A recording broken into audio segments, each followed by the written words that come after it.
Mieli rajono, kaimo ir miesto žmonės, mieli duonos augintojai, meistrai, visi susirinkusiai į šventę. Džiaugiuosi galėdamas būti kartu su jumis ir pasveikinti visus atvykusius į jau tradicinę tapusią rajono žemdirbių šventę.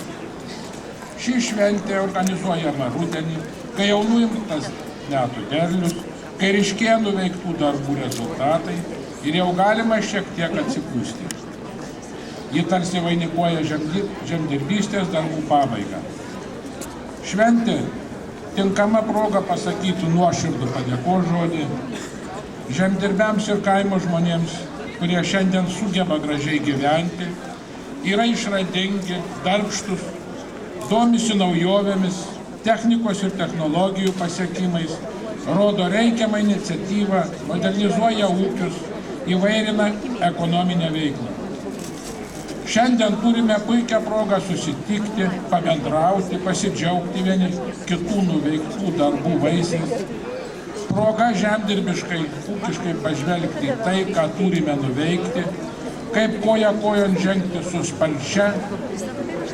sparčiai kintančiu gyvenimu, pasinaudoti vis atsirandančiomis naujomis galimybėmis.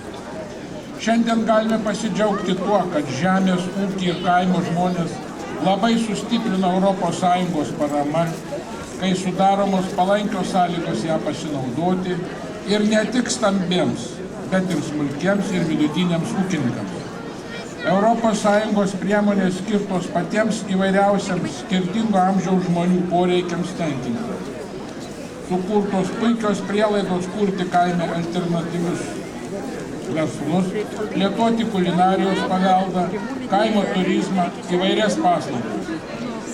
Šiandien linkėčiau tinkamai pasinaudoti mums suteiktomis galimybėmis. Šios galimybės turėtų skatinti jaunus žmonės pradėti savo verslą gimtinėje, likti ir įsitvirtinti kaime.